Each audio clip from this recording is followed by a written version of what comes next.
Hello दोस्तों, welcome to Iqra technology. आज हम बात करेंगे पाइथन के एक फैसिनेटिंग कॉन्सेप्ट के बारे में, पॉलीमॉर्फिज्म इन पाइथन, जिसका मतलब है एक से ज़्यादा रूप या मैनी फॉर्म्स। पॉलीमॉर्फिज्म एक ऐसा कॉन्सेप्ट है जो पाइथन को और ज़्यादा फ्लेक्सिबल और रीयूजेबल बनाता है। इसका मतलब है अलग अलग क्लासेस को एक जैसे इंटरफेस के साथ काम करने देना। मतलब एक ही फंक्शन लेकिन काम अलग अलग करने करने का। इसका सबसे बड़ा फ़ायदा है फ्लेक्सिबिलिटी और रीयूजेबिलिटी। आप एक कॉमन इंटरफेस डिफाइन कर सकते हो जो अलग-अलग ऑब्जेक्ट के साथ काम करे। फंक्शंस और मेथड्स रीयूजेबल और एक्सटेंडेबल बन सक जाते हैं। अब बात करते हैं मेथड ओवरराइडिंग की। मेथड ओवरराइडिंग जो है पॉलीमॉर्फिज्म का एक इम्पॉर्टेंट फीचर है। इसमें सब क्लास अपने पेरेंट क्लास के मेथड को ओवरराइड करता है, यानी सेम नाम का मेथड अलग बिहेवियर के साथ प्रोवाइड करता है। चलो एक एग्जांपल देखते हैं। हम एक एनिमल क्लास बनाएंगे जिसमें एक मेथड होगा। यहाँ पर आप देख सकते हैं स्क्रीन पर, यहाँ बनी हुई है एनिमल क्लास। और फिर एक डॉग क्लास बनाएंगे, यहाँ पर नीचे बनी हुई है, जो एनिमल क्लास को इनहेरिट करेगा और यहाँ पर मेथड को ओवरराइड करेगा। यहाँ हमने बेसिकली डॉग क्लास का ऑब्जेक्ट बनाया। यहाँ पर डॉग क्लास का ऑब्जेक्ट मेक अंडरस्कोर साउंड, और यहाँ पर उसको हमने ऑब्जेक्ट में जो है, जब हमने ऑब्जेक्ट बनाया यहाँ पर हमने डॉग क्लास को जो है उसमें असाइन किया। देखो कैसे सब क्लास का मेथड कॉल होता है जो पेरेंट क्लास के मेथड को ओवरराइड कर रहा है। जैसे कि यहाँ पर हम एक वीएस कोड में इसका एग्जांपल देख लेते हैं, बआसानी आपको समझ में आ जाएगा। मैं यहाँ पर इसको क्लियर कर देता हूँ टर्मिनल को। अब मैं यहाँ पर एग्जांपल ले लेता हूँ, यहाँ पर मैं क्लास बना लेता हूँ एनिमल। एनिमल कैसे ओवरराइड होता है, किस तरह से पॉलीमॉर्फिज्म काम करता है, वो हम इसको समझ लेंगे। जैसे कि एक बेसिक एग्जांपल, मैं क्लास से ना समझाते हुए एक बेसिक एग्जांपल ले लेता हूँ। मैं यहाँ पर प्रिंट करवाता हूँ। दोस्तों बेसिकली जो है पॉलीमॉर्फिज्म जो है, अ, देख यहाँ पर मैं 6+7 करवाता हूँ।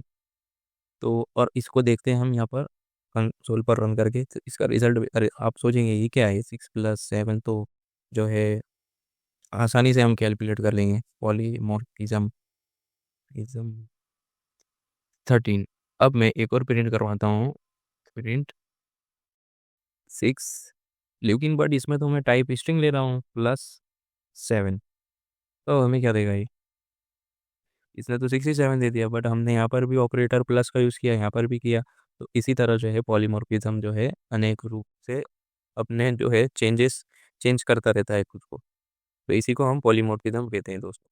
अब मैं यहाँ पर एक क्लास के ज़रिए इसको समझ लेते हैं। यहाँ पर ऊप ऊप में कैसे पॉलीमॉर्फिज्म काम करता है उसको समझ लेते हैं। मैं यहाँ पर एक क्लास बना देता हूँ एनिमल, और इसमें एक मेथड को बना देता हूँ मेक अंडरस्कोर साउंड, और इसमें एक और पैरामीटर पास कर देता हूँ सेल्फ। और यहाँ पर प्रिंट कर लेते हैं हम the animal makes sound. The animal makes sounds. Okay, the animal make sound a generic, और इसको अच्छा बनाते हैं जेनेरिक साउंड। अब एक और मेथड बना लेता हूँ इसी के अंदर, एनिमल क्लास के अंदर, स्लीप, और इसमें पास कर देता हूँ सेल्फ आर्ग्यूमेंट, वो सॉरी पैरामीटर, और प्रिंट करवा लेते हैं इसमें animal is sleeping. Animal is sleeping. Okay. अब मैं एक दूसरा क्लास बनाता हूँ जो कि ड्राइव क्लास, उसमें मैं एनिमल क्लास को इनहेरिट करूँगा। एक डॉग नाम से क्लास बनाता हूँ और एनिमल क्लास को जो है इसमें इनहेरिट कर लेता हूँ। और अब मैं एक और मेथड बनाता हूँ, public method make underscore sound, और इसमें भी सेम मेथड बना रहा हूँ मैं। यहाँ पर भी एक सेम मेथड है, यहाँ पर भी एक सेम मेथड है। अब इसमें एक पैरामीटर ले लेता हूँ सेल्फ, और इसमें मैं प्रिंट करवा देता हूँ the dog bars, the dog barks woof और वूफ।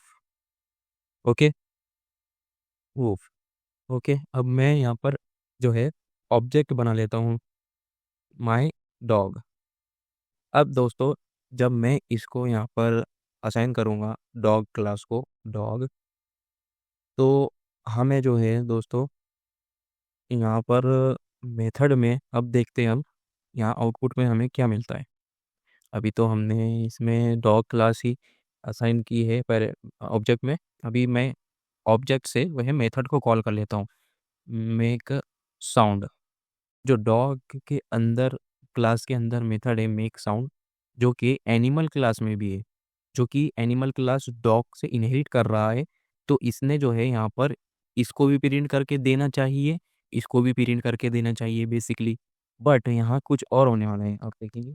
तो यहाँ पर सिर्फ इसने डॉग की क्लास के मेथड में जो प्रिंट हो करवाया हुआ है हमने, वही इसमें आउटपुट में प्रिंट करके दिया है, बल्कि इसमें नहीं करके दिया। तो इसने क्या किया, ये जो सेम मेथड है, सेम मेथड, तो इसने इससे ओवरराइड कर लिया। इसी को हम पॉलीमॉर्फिज्म कहते हैं। इसने इसको ओवरराइड कर लिया, इसको हम पॉलीमॉर्फिज्म कहते हैं। अब मैं जो है एक जो स्लीप मेथड है उसको भी कॉल करवा लेता हूँ यहाँ पर ऑब्जेक्ट में।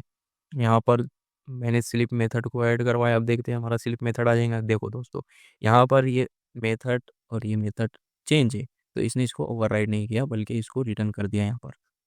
तो दोस्तों यहाँ ये इस तरह से काम करता है। और एक एग्जांपल और है यहाँ पर, और एक एग्जांपल लेंगे। अगर व्हीकल का, सब व्हीकल के पास एक हॉर्न होता है, लेकिन बाइक, कार और ट्रक के हॉर्न का साउंड अलग होता है। यही है पॉलीमॉर्फिज्म। हम अगर जो है एक एग्जांपल से अगर इसको आसानी से समझना चाहे पॉलीमॉर्फिज्म को, कि हमारे पास बहुत सारी गाड़ियाँ होती है, जैसे कि कार होती है, ट्रक्स होते हैं, और सबके हॉर्न जो है अलग अलग होते हैं। तो इसी तरह जो है हॉर्न एक ही होता है, लेकिन उनका साउंड जो है अलग अलग होता है। इसको हम पॉलीमॉर्फिज्म के एग्जांपल से एक पॉलीमॉर्फिज्म को इस तरह समझ सकते हैं। दोस्तों पॉलीमॉर्फिज्म का कंसेप्ट पाइथन में इतना ही सिंपल और पावरफुल है। इससे आपका कोड क्लीन और रीयूजेबल बनेगा। अगर आपको ये वीडियो इन्फॉर्मेटिव लगे तो हमारे इस वेबसाइट पे दिए गए एग्जांपल को सॉल्व करिए, ट्राई करिए अपने VS कोड में। मिलते हैं नेक्स्ट वीडियो में न्यू टॉपिक के साथ। तब तक के लिए हैप्पी कोडिंग।